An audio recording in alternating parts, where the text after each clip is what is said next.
اس میں چونکہ بعض حضرات نے ایک روایت کی وجہ سے یہ جسے ہم شب برات کہتے ہیں لیلۃ البرات، یہ شعبان کی 15ویں شب، درمیانی شب، اور اس کے بارے میں ایک روایت موجود ہے حضرت عائشہ صدیقہ رضی اللہ تعالی عنہا کی کہ رات کے وقت ان کی آنکھ کھلی اور وہ باری آپ ہی کے پاس شب باشی کی تھی حضور کی، تو حضور موجود نہیں تھے، تو تشویش ہوئی کہاں گئے، تو جب تلاش کی گئی تو معلوم ہوا کہ حضور جنت البقیع قبرستان میں پہنچے ہوئے ہیں اور وہاں آپ ان کے لیے جو بھی وہاں دفن ہیں ان کے لیے استغفار فرما رہے ہیں۔ جب پوچھا گیا معاملہ کیا، تو آپ نے فرمایا یہ بڑی عظیم رات ہے اور اس رات میں فوت ہونے والوں کا فیصلہ ہو جاتا ہے، پیدا ہونے والوں کا فیصلہ ہو جاتا ہے، تو اب وہ بھی ایک لیلہ مبارکہ۔ اسی وجہ سے بعض لوگوں نے وہ جو سورہ دخان کی ابتدائی آیات ہیں انا انزلناہ فی لیلۃ مبارکۃ، اس کو محمول کیا ہے اسی رات پر کہ جس کو ہم شب برات کہتے ہیں اپنی عام اصطلاح میں، لیلۃ البرات اسے عربی میں کہا جاتا ہے۔ برات کے معنی کسی کا چھٹکارا پا لینا۔ یہ شب برات جو ہے وہ برات شادی والی برات نہیں ہے، بلکہ یہ برات کا لفظ ہے عربی زبان کا، جو ہمارے ہاں وہ غلط العام میں برات شب برات بن گیا ہے۔ برات، برات من اللہ ورسولہ، جو سورہ برات کا پہلا لفظ ہے کہ چھٹکارا پانا، کہ وہ رات بھی ایسی ہے کہ اس میں انسان استغفار کرے اور اللہ تعالیٰ سے اپنے گناہوں کی معافی مانگے تو اپنے آپ کو جہنم سے چھٹکارا دلا سکتا ہے، وہ شب برات۔ اس اعتبار سے کچھ لوگوں نے گمان کیا کہ شاید لیلۃ القدر اور لیلہ مبارکہ اس حدیث کی روح سے وہی شب ہے، وہ ظاہر بات ہے کہ خارج از رمضان مبارک ہے، اور یہ کہ اس کے علاوہ بھی بعض آراء ہیں، لیکن یہ آراء جو ہے شاذ کے درجے میں یہ کہہ سکتا ہوں کہ تقریباً اجماع ہے اس پر کہ یہ رات رمضان مبارک ہی کی ایک رات ہے۔ اس کی دلیل ایک تو یہ کہ القرآن یفسر بعضہ بعضا کے اصول کے مطابق قرآن مجید کے اندر سورہ بقرہ میں واضح کر دیا گیا شہر رمضان الذی انزل فیہ القرآن، رمضان مبارک کا مہینہ وہ ہے کہ جس میں قرآن نازل کیا گیا، اور یہاں فرمایا انا انزلناہ فی لیلۃ القدر، ہم نے اس کو اتارا ہے لیلۃ القدر۔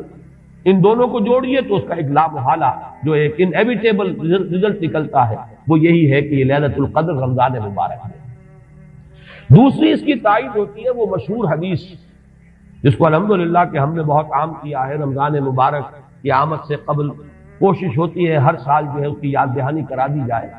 ایک طویل خطبہ جو حضور نے دیا تھا، خطبنا رسول اللہ صلی اللہ علیہ وسلم فی آخر یوم من شعبان، یہ حضرت سلمان فارسی رضی اللہ تعالیٰ عنہ سے مروی ہے کہ حضور نے شعبان کے آخری دن ہمیں خطبہ ارشاد فرمایا، یا ایھا الناس قد اظلکم شہر عظیم شہر مبارک شہر فیہ لیلۃ خیر من الف شہر، لوگوں آگاہ ہو جاؤ، تم پر ایک بہت مبارک مہینے نے، بڑی عظمت والے مہینے نے سایہ کر دیا ہے، سایہ فگن ہو گیا ہے تم پر ایک مہینہ جو بڑی عظمت والا ہے، شہر عظیم جو بڑی برکت والا ہے، شہر مبارک، اور تیسرا جملہ اس میں یہی ہے شہر فیہ لیلۃ خیر من الف شہر، وہ مہینہ کہ جس میں ایک رات وہ بھی ہے کہ جو 1000 مہینوں سے افضل ہے۔ ان دونوں چیزوں کے حوالے سے تقریباً دلائل بھی موجود ہیں، اور ویسے یہ کہ جیسا کہ میں عرض کر چکا ہوں اجماع ہے کہ یہ رمضان مبارک ہی کی ایک شب ہے، لیکن رمضان مبارک کی کون سی شب ہے اس پر بعض مفسرین نے تو لکھا ہے کہ 40 قول ہیں۔ چنانچہ صاحب تفسیر مظہری قاضی ثناء اللہ پانی پتی نے، میں نے وہ تفصیل تو نہیں پڑھی کہ 40 قول نقل، لیکن امام راضی نے جو 9 قول نقل کیے ہیں وہ میں تیزی کے ساتھ آپ کو سنا دیتا ہوں۔ ابن رزین رحمہ اللہ کا قول یہ ہے کہ رمضان کی پہلی شب ہے۔ حضرت حسن بصری رحمۃ اللہ علیہ یہ ہے تابعین میں سے، اس لیے میں رضی اللہ عنہ نہیں کہہ رہا، رحمۃ اللہ علیہ، حضرت حسن بصری رحمۃ اللہ علیہ کی رائے ہے کہ یہ 17ویں شب ہے، یعنی وہ شب کہ پھر جس کے اگلے دن جو ہے وہ غزوہ بدر ہوا ہے، یوم الفرقان۔ حضرت انس رضی اللہ تعالی عنہ مرفوعاً روایت کرتے ہیں کہ یہ 19ویں شب ہے۔ محمد بن اسحاق جو بہت بڑے سیرت نگار ہیں حضور کے، ان کا قول ہے کہ یہ 21ویں شب ہے۔ حضرت عبداللہ ابن عباس رضی اللہ تعالی عنہما سے قول جو ہے مروی ہے کہ یہ 23ویں شب ہے۔ حضرت عبداللہ ابن مسعود رضی اللہ تعالی عنہ سے مروی ہے کہ یہ 24ویں شب ہے، اور اس کو میں ذرا اہمیت دیتا ہوں اس لیے کہ 24ویں شب جو ہے سورہ علق کی ابتدائی آیات کے نزول کے ضمن میں کچھ حساب کتاب کے جوڑنے سے 24ویں اور 25ویں شب کا بھی معاملہ جڑتا ہے، جو کہ میں نے آپ کو سورہ علق کے درس کے دوران بتایا تھا۔ اس کے بعد حضرت ابو ذر غفاری رضی اللہ تعالیٰ عنہ کا قول ہے کہ یہ 25ویں شب ہے۔ اس کے بعد حضرت ابی ابن کعب رضی اللہ تعالیٰ عنہ کا قول ہے، یہ وہ ہے جن کو کہ حضور نے خود فرمایا کہ اقرأہم ابی ابن کعب، قرآن مجید کے سب سے بڑے قاری حضرت ابی ابن کعب ہیں رضی اللہ تعالیٰ عنہ، اور ان کے بھی سینے پر آپ نے تھپکی دی تھی کہ ایک سوال کیا آپ نے کہ سب سے عظیم سورت کون سی ہے، اور جب انہوں نے صحیح جواب دے دیا سورہ فاتحہ، تو پھر یہ کہ اس پر حضور نے تھپکی دی کہ تمہیں اللہ تعالیٰ نے بہت صحیح مناسبت عطا کی ہے علم کے ساتھ۔ ان کی اور صحابہ میں سے بہت سے لوگوں کی رائے، یہاں تک کہ یہ کہا جا سکتا ہے کہ بقیہ اقوال جو ہیں وہ شاذ کے درجے میں ہیں، اور یہ گویا کہ اگر اجماع نہ کہا جائے تو بہت حد تک اتفاق کے درجے میں ہے کہ یہ 27ویں شب ہے۔ اور اس 27ویں شب کے ضمن میں حضرت عبداللہ ابن عباس سے ایک روایت میں پہلے آپ کو بتا چکا ہوں کہ 23ویں شب ہے، لیکن 27ویں شب کے ضمن میں جو مختلف روایات حضرت عبداللہ ابن عباس رضی اللہ تعالی عنہما سے مروی ہیں، ان میں بھی کچھ لطیف نکات ہیں، وہ میں بعد میں بیان کروں گا۔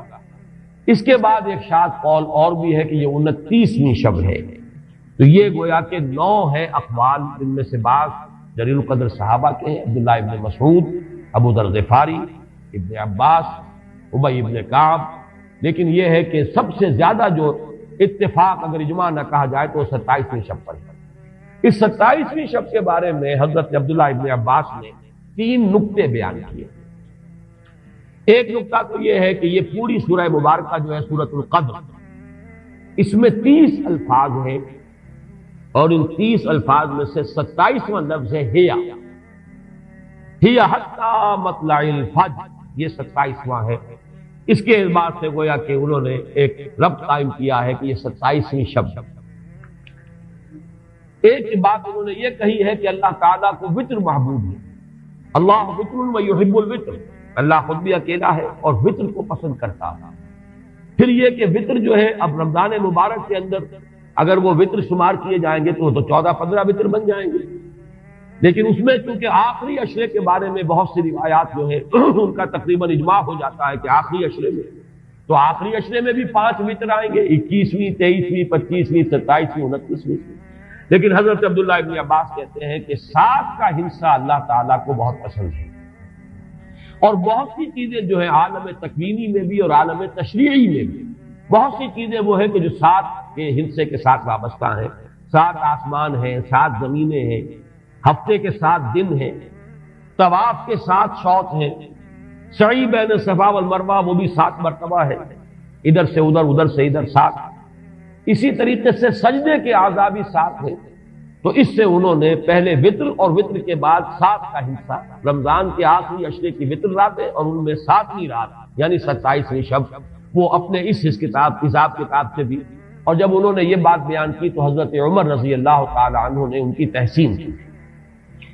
آخری بات اور بھی کہی گئی ہے کہ لیلۃ القدر جو ہے اس کے اندر حروف کو اگر شمار کیا جائے تو 9 بنتے ہیں، اور یہ لیلۃ القدر اس سورہ مبارکہ میں 3 مرتبہ آیا ہے۔ انا انزلناہ فی لیلۃ القدر وما ادراک ما لیلۃ القدر لیلۃ القدر خیر من الف شہر، اس اعتبار سے بھی 3 کو ضرب دی جائے 9 سے تو وہ بھی 27 کا عدد بنتا ہے۔ بہرحال یہ میں نے جیسا کہ عرض کیا تھا کہ ان کا کوئی تعلق نہ صرف سے ہے، نہ نحو سے ہے، نہ روایات سے، لیکن بہرحال حضرت عبداللہ ابن عباس کا ایک ذوق ہے، اس کو آپ ذوقی باتیں بھی کہہ سکتے ہیں، لیکن یہ کہ حضرت عبداللہ ابن عباس کی ذوقی بات ہے، لہذا اس کا کم سے کم تذکرہ ہو جانا چاہیے۔ ایک بحث یہ ہے کہ اہی باقیۃ ام لا، کیا یہ رات جو اس کی عظمت تھی یہ باقی ہے یا صرف وہی رات جو تھی جس میں کہ قرآن مجید نازل کیا گیا وہی عظمت کی حامل تھی؟ انا انزلناہ فی لیلۃ القدر، یا یہ کہ اب بھی ہر سال یہ رات آ رہی ہے تو اسی عظمت کی حامل ہے، اسی قدر و منزلت کی، اسی برکت کی حامل ہے؟ اس پر بھی تقریباً ایک اجماع ہے کہ یہ لیلۃ القدر باقی ہے، ہر سال آتی ہے۔ اس کے ضمن میں بلکہ میں چاہتا ہوں کہ اپنے قول کی تصحیح کر دوں کہ میں ایک رائے میں نے ابتدائی دور میں بیان کی ہے اپنے بعض خطبات میں، تقاریر میں، اور وہ جیسا کہ ایک خطیبانہ انداز ہوتا ہے، قرآن مجید کی عظمت کے بیان کے ضمن میں میں یہ باتیں، یہ بھی نکتے کے درجے کی باتیں ہوتی تھی اور وہ میں بیان کرتا رہا ہوں کہ قرآن ہے اصل عظمت کی حامل شے۔ جس رات میں یہ قرآن نازل ہوا وہ لیلۃ القدر بن گئی، گویا کہ لیلۃ القدر کی عظمت جو ہے وہ قرآن کی عظمت سے مستعار ہے۔ جس مہینے میں یہ نازل ہوا وہ مذہب جو ہے، وہ مہینہ جو ہے مبارک ہو گیا، شہر مبارک، اور وہ مہینہ جو ہے وہ روزے کی عظیم عبادت کے لیے مختص کر دیا گیا۔ اسی طریقے سے جو دن اس کی تعلیم کے لیے خاص کیا گیا، جو جمعے کا دن جو ہے وہ در حقیقت تعلیم قرآن کے لیے، یتلو علیہم آیاتہ ویزکیہم ویعلمہم الکتاب والحکمہ، جو حضور کا عمل تھا اسی کو دوام عطا کیا گیا ہے خطبہ جمعہ کی صورت میں۔ وہ دن جو ہے وہ سید الایام بن گیا کہ ہفتے کے دنوں میں وہ سردار دن ہے، جمعے کا دن جو ہے وہ سردار ہے تمام دنوں میں۔ یہ بات اپنی جگہ پر صحیح ہے جہاں تک اصولی اعتبار سے، لیکن میں اس میں جو تصحیح کر رہا ہوں جزوی طور سے وہ یہ ہے کہ لیلۃ القدر کی عظمت جو ہے وہ خود اپنی جگہ پر ہے، فی نفسہا ہے، اپنے ہی مقام پر ہے، اپنی جگہ ہے، بجائے خود، جسے کہتے ہیں فارسی میں، بجائے خود عظمت کی حامل۔ اور اس کی عظمت کا مقام یہ بھی ہے کہ اس میں فیہا یفرق کل امر حکیم، تمام معاملات جو ہیں اللہ کے فیصلے جو ہیں ان کو ایشو کر دیا جاتا ہے، وہ گویا کہ حوالے کر دیے جاتے ہیں، وہ فیصلے صادر ہو جاتے ہیں اللہ تعالیٰ کی جناب سے۔ تو یہ اس کی عظمت قدیم ہے۔ قرآن کا نزول اس کے ساتھ شامل کیا گیا ہے کہ اس عظیم رات کا انتخاب کیا گیا ہے قرآن کے نزول کے لیے۔ یہ میں چاہتا تھا کہ اپنے ان سابقہ بیانات کے ضمن میں یہ تصحیح جو ہے میں آپ کو نوٹ کرا رہا ہوں۔ دوسرے یہ کہ آیا اس کے ساتھ اس کا دن بھی اس عظمت میں شامل ہے یا نہیں؟ اس میں بھی اکثر مفسرین کا جواب یہ ہے کہ دن شامل ہے، اس لیے کہ قرآن مجید کا حساب کتاب، عرب کی تقویم، اس میں رات بول کر بھی دن رات مراد لیتے تھے اور یوم بول کر بھی دن رات مراد لیتے تھے۔ یوم بھی 24 گھنٹے کے مجموعے کا نام ہے، اور جب رات کا تذکرہ آتا ہے تو رات بھی در حقیقت دن اور رات کے 24 گھنٹوں پر اس کا جو ہے اطلاق کیا جاتا ہے۔ جو دن آتا ہے رات کے بعد وہ اس رات کے تابع ہے۔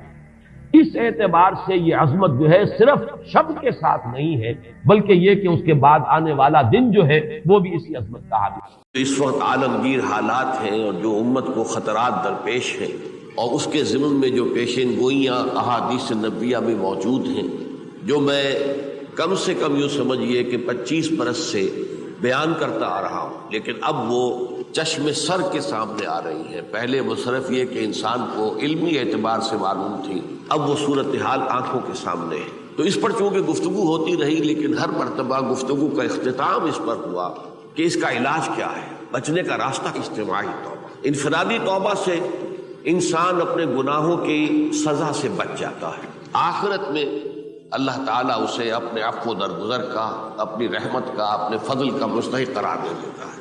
لیکن دنیا میں قوم کی حالت نہیں بدلتی جب تک اجتماعی توبہ نہ ہو۔ آج میں چاہتا ہوں کہ اس توبہ کے موضوع پر کچھ عرض کروں۔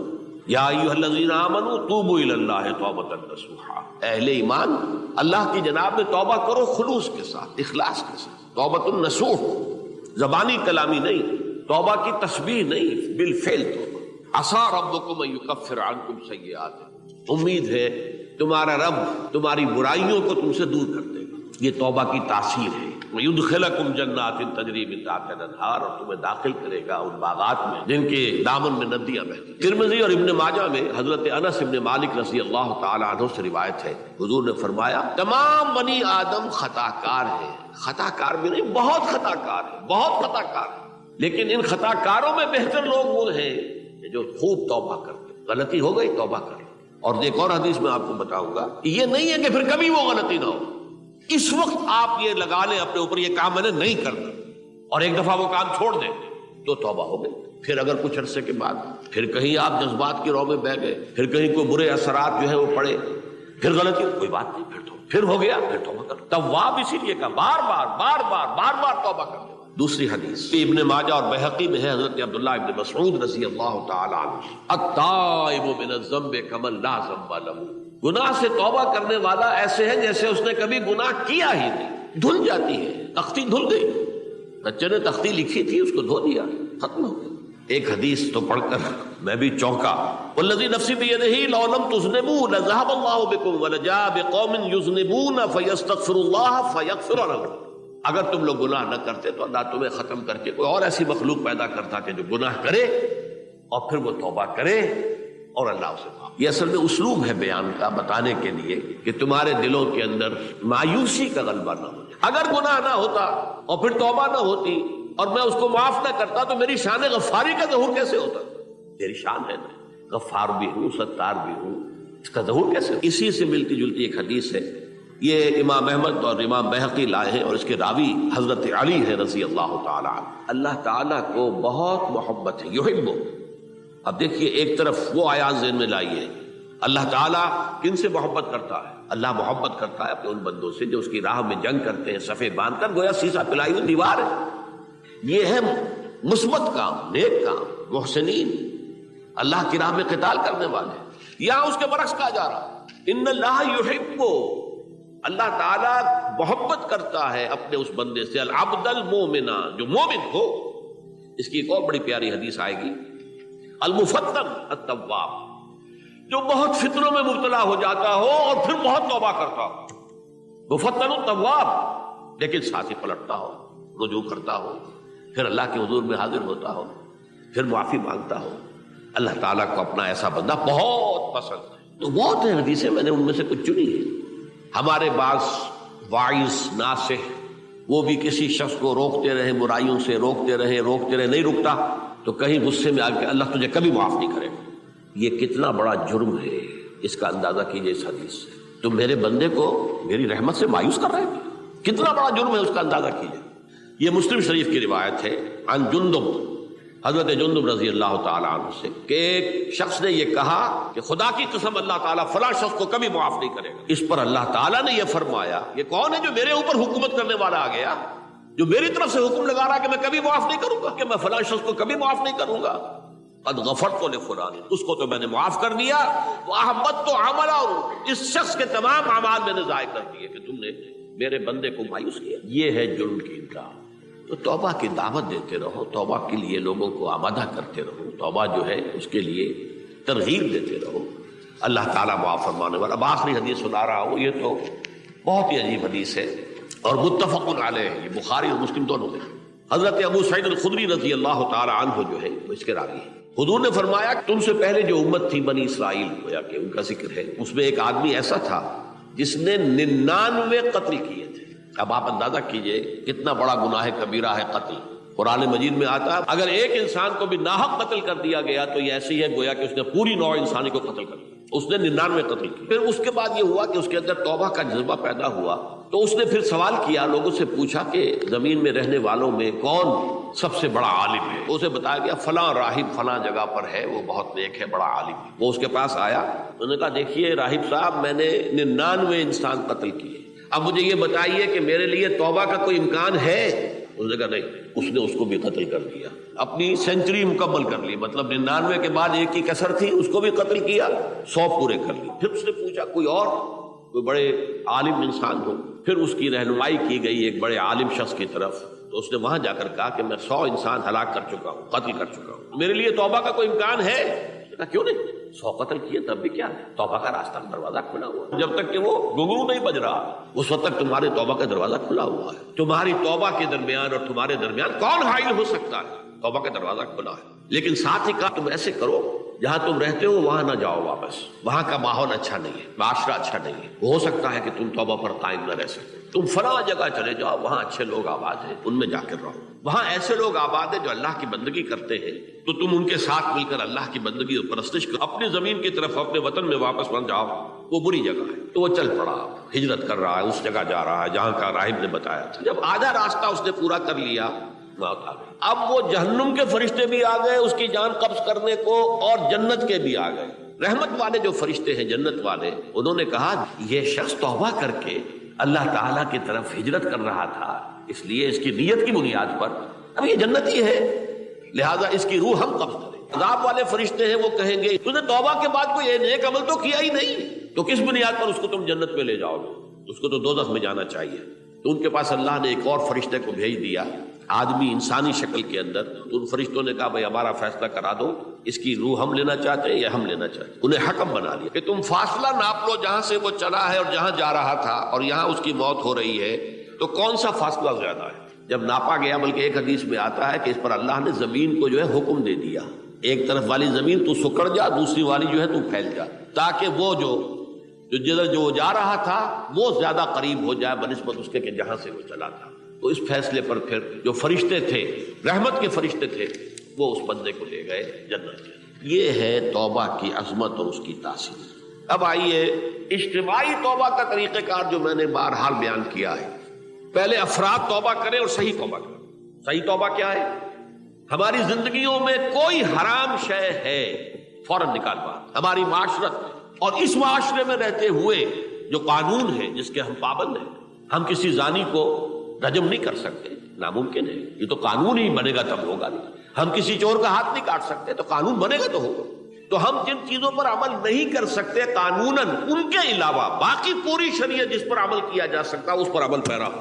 سود میں بند نہیں کر سکتا، بینکوں کو میں آگ نہیں لگا سکتا، اور بینکوں کو آگ لگا دیں گے تب بھی سود تو ختم نہیں ہوگا، لیکن یہ تو کر سکتا ہوں نا کہ براہ راست سود میں ملوث نہ ہوں، سود پر قرضہ لے کر اپنا کاروبار نہ چمکاؤں، نہ بڑھاؤں، سود پر قرضہ لے کر اپنے مکان نہ اونچا کروں، یہ تو کر سکتا ہوں۔ تو کم سے کم جو ڈائریکٹ کسی نے قانون نہیں بنایا کہ لازم ہے آپ پر کہ آپ سودی قرضہ لیں اور اپنی بلڈنگ عالی شان بنا لیں، کسی نے نہیں کی۔ آپ کے معاشرے میں کوئی قانون نہیں بنا کہ پردہ ختم، یہ اگر کر رہے ہیں تو آپ مجرم ہیں، فحاشی ہے، عریانی ہے، لیکن چوز آپ خود کرتے ہیں، فیصلے کا اختیار آپ کا اپنا ہے۔ تو جن چیزوں کے اندر بھی گناہ سے بچنے کا امکان ہے اس کو عملاً ترک کیا جائے، اور نمبر 2 عزم مصمم کر لیا جائے کہ اللہ اب بقیہ زندگی جتنی بھی ہے اس میں اپنی توانائیاں، اپنی قوتیں، اپنی صلاحیتیں صرف کروں گا تیرے دین کی تبلیغ اور تیرے دین کے قائم کرنے کی جدوجہد۔ عزم مصمم۔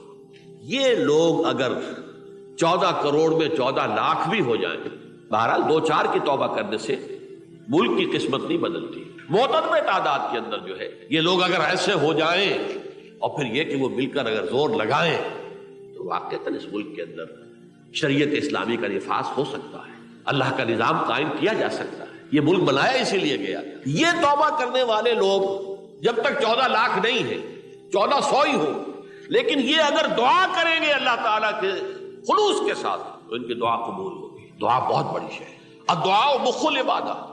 ٹھیک ہے، بڑا لمبا راستہ لگتا ہے یہ کہ 14 لاکھ انسان توبہ کرے، یا 2 لاکھ یا 3 لاکھ انسان توبہ کرے، صحیح معنی میں توبہ کرے، اور پھر وہ جمع ہو، ایک طاقت بنے، تن من دھن لگانے کے لیے، جانے دینے کے لیے تیار ہو جائے۔ تو لگتا ہے یہ کہ کافی لمبا ہے کہ دراز و دور دیدم رہو رسم پارسائی، یہ تو بڑا لمبا راستہ ہے۔ اسی سے لوگ کہتے ہیں کہ پھر کیا حل ہوا؟ یہ تو حل جو ہے تو کوئی عملی حل تو نہیں ہوا۔ اس میں میرا ذہن منتقل ہوا ہے دعا، اجیب دعوت الداعی اذا دعان امن یجیب المضطر اذا دعاہ۔ بھلا وہ کون ہے جو کسی مضطر کسے کہتے ہیں؟ ایک شخص نہایت پریشان حال ہو گیا ہو، نہایت پریشان حال، اور میں اللہ کو پکارے، پروردگار تو میری دستگیری فرما۔ اللہ کسی اور طرف مجھے کوئی توقع نہیں رہی، کوئی نہیں رہا جس سے مجھے کوئی امید۔ اس دعا کی تو کم سے کم ہم منادی کریں، لیکن پہلے شرط وہی ہے، ورنہ وہ دعا نہیں ہے، ورنہ وہ توبہ نہیں ہے۔ توبہ صحیح ہو، حرام سے اپنے وجود کو، اپنے گھر کو پاک کریں، اس کے بغیر کچھ نہیں۔ اس کے بغیر تو جیسے کہ کہا گیا سورہ مائدہ میں، قل یا اہل الکتاب لستم علی شیء حتی تقیموا التوراۃ والانجیل، اے نبی ان سے کہہ دیجئے، اے اہل کتاب تمہاری کوئی حیثیت اللہ کی نگاہوں میں نہیں ہے، تمہاری کوئی دعا اللہ کے ہاں قابل پذیرائی نہیں ہے جب تک کہ تم تورات اور انجیل کو قائم نہیں کرو۔ لہذا دعائیں تو نہ بنو۔ 30 لاکھ آدمی جو ہے حج کے موقع پر کیسی کیسی دعائیں مانگتے ہیں، کہاں جا رہی ہیں دعائیں؟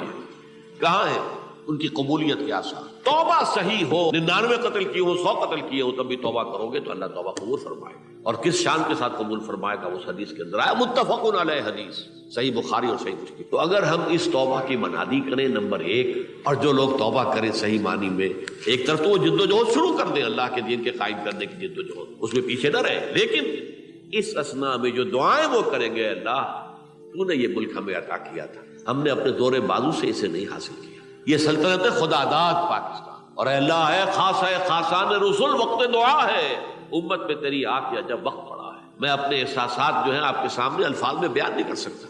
یہ جب یروشلم کی تباہی ہوئی تھی جس کا میں نے ذکر کیا ہے، 6 لاکھ انسان قتل ہوئے تھے، اور 6 لاکھ کو نبوکدنضر جو تھا وہ ہانک کر بھیڑوں بکریوں کی طرح بیبیلونیا لے گیا تھا، اس سے پہلے کتنے ہی نبی اہل کتاب کے وہ کہتے رہے تھے کہ ہوش کرو، توبہ کر لو، بلکہ ایک جگہ کے الفاظ یہ ہیں، درخت کی جڑ پر کلہاڑا رکھا جا چکا ہے، اب بھی ہوش میں آ جاؤ۔ ہوش میں نہیں، دنیا پرستی جو بھی ان کے نفس پرستی جو بھی ان کے اوپر مسلط ہو چکی تھی، اس نے انہیں توبہ نہیں کر دی۔ تو سمجھ لیجئے کہ پاکستان کی جڑوں پر بھی تیشہ رکھا جا چکا۔ یہ میرے احساسات کی اس سے کم میں تعبیر ہو نہیں سکتی، لیکن اب بھی امکان ہے، اب بھی امکان ہے، اب بھی امکان ہے۔ توبہ کرو، توبہ کراؤ، مل جل کر طاقت بنو، کوشش کرو کہ یہاں اسلام کا نظام آ جائے، اور اس اسنا میں بھی دعا کرو اللہ تعالیٰ سے کہ اللہ ہمیں مہلت عطا فرما دے، ہمیں کچھ اور مہلت عطا فرما دے، اے اللہ ہمیں کچھ اور مہلت عطا فرما دے۔